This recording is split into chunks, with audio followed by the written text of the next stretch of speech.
Hi, you're watching Bike Routes of Brum, a channel dedicated to finding safe cycle routes across Birmingham. In this video we'll be cycling from Harborne to the beautiful St Paul's Square in the Jewellery Quarter. In this route we'll be using quiet streets, cycle lanes and the Harborne Walkway, and it should take about 25 minutes to cycle. It's not the most direct route, but a great one to do on a sunny day. I've put a link to the route into the description below so you can download the GPX file and follow along for yourself. So we'll start out on Harborne High Street here and head towards Station Road. I'm not sure if you can actually cycle along the pavement here, but it seemed like the most logical way to go. We turn right and drop onto Station Road and then follow this down. It shouldn't be too busy and it was quite pleasant actually to ride down. We then take a right here and go onto Gordon Road before then taking the first left onto Rose Road. It's a little bit weavy, but we're aiming to get to the Harborne Walkway and this seems like the most straightforward way to get there from where we started. There's lots of parked cars along here, so most traffic can't go particularly fast and it makes it alright to cycle down. We get to the end of the road and then turn left onto Park Hill Road and you can see the bridge that marks the start of the walkway. It's best to mount the pavement here as the entrance to the walkway is just on your right. You'll have to manoeuvre through these gates. They're not particularly accessibility friendly, and then you'll have this steep hill. There's no shame at all in pushing up, which is what I end up doing most of the time, but in this case I think my ego forced me to struggle up for the video. So, Harborne Walkway is a paved path that runs from, as you would imagine, Harborne all the way to the Birmingham-Wolverhampton Canal, and we're basically going to cycle the length of it here. I can only apologise for the quality of the footage. It's not very bright along the walkway and I think my camera was trying to adapt to this, and once I've sped up the footage it looks like something from a Channel 5 horror movie. So my deepest apologies if you get any motion sickness from this. Feel free to skip to about 4 minutes and 20 seconds when we finally emerge from the darkness. Now the walkway itself is about 1.5 miles long and it follows the old railway line that used to run from Harborne to the city centre. It followed the route we're going along now and eventually crossed the Birmingham Main Line Canal where it joined the railway that's on the other side. Remnants of the old crossing along the canal can still be seen on the Birmingham Main Line, and this is the reason why there's that strange pillar in the middle of the canal just past the start of the Soho Loop. Now the railway itself was built along a single line and the station in Harborne opened in the 10th of August 1874. And it had stops along Hagley Road, Rotten Park Road and Icknield Port Road. According to Wikipedia, which I'm basically reading from to fill time, at its peak it had about 30 trains travelling down the line and 31 up it. The decline of the railway came in the 1920s and 30s when competition from buses, which went basically a much faster route, meant that nobody wanted to use the train anymore. And the station in Harborne closed to passengers on the 26th of November 1934. They continued to move coal down the line, but by 1963 the whole branch was closed and eventually this was cleared out and became the Harborne Walkway. And this is the reason why it's so flat across and quite pleasant to cycle along, to be honest. So to get your bearings, we've just passed under Hagley Road and we're still heading towards Summerfield Park and the Birmingham Main Line Canal. As you cycle along you can really see how hilly this part of the city is, as we started having to go up that massive hill and then we find ourselves in a large cutting with banks either side. The route itself is actually really nice to cycle along. It's quite flat, as you can tell by all the cuttings and kind of the way the landscape changes around you. I've never really encountered anything problematic along here, but it's probably not somewhere I'd really like to cycle along at the dark. So how useful this route will be in the depths of winter, I'm not sure. That being said, there's usually quite a lot of walkers, runners, cyclists along the route when it's light. As there's not a lot of light here, it can get a bit wet if there's been a lot of rain like there was this summer. So it might be something to look out for if you don't want to get splashed. So we're just coming now towards the end of the walkway. That Rotten Park Road exit is the last one before Summerfield Park and we're slowly starting to get some daylight back. We're running parallel to the start of the wonderful Edgbaston Reservoir, which can be accessed by taking the first left out of the park onto Selwyn Road and then entering through an entrance just on Gillett Road. But we go through this tunnel now and we're into Summerfield Park. Those gates are usually closed at night, so it's not particularly accessible there.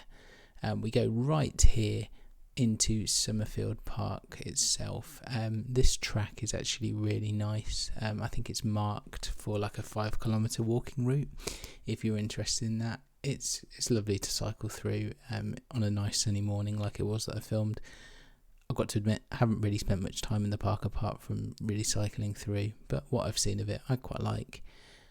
We navigate round here, take this kind of right that goes through this little avenue of trees, and this takes us towards the edge of the park.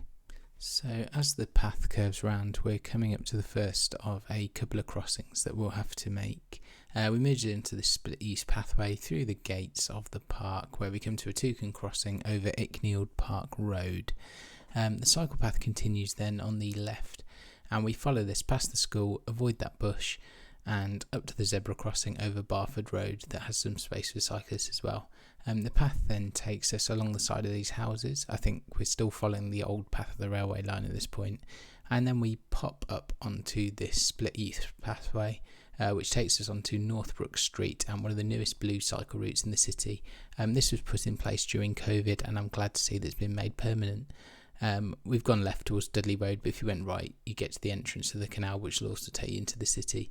We take a right now onto Dudley Road properly, where we're on this kind of multi-use pathway, I guess.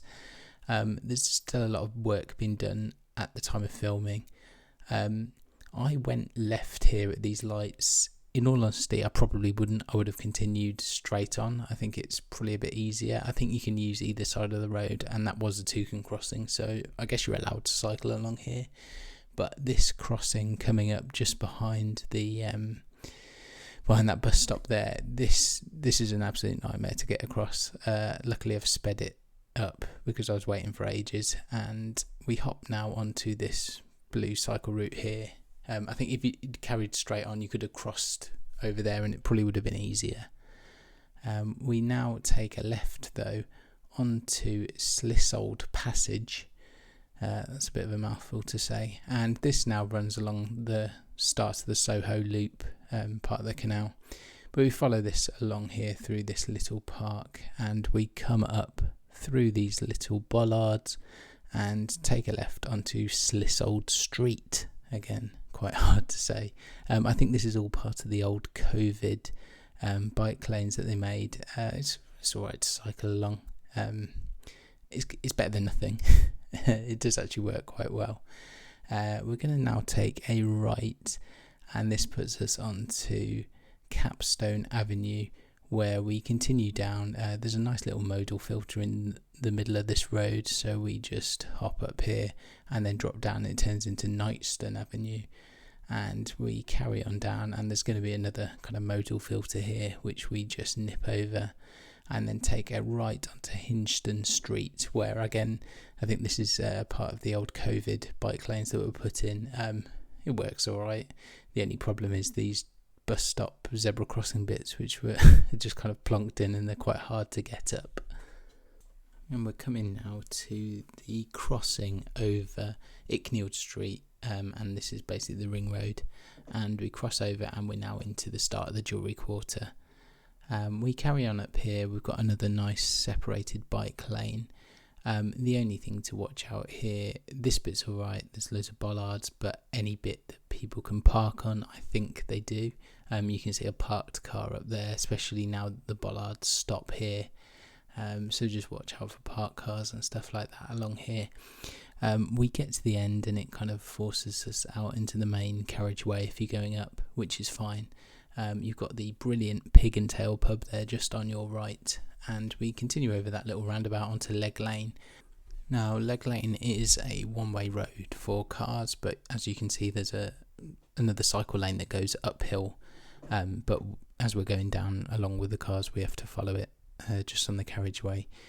We get to the end and we cross over Frederick Street and onto Graham Street, where as you can see again there's a nice separated bike lane for cars going up, but nothing for us going down, which is a bit of a shame, as it does get a bit of traffic along here, but it's not too bad for cyclists.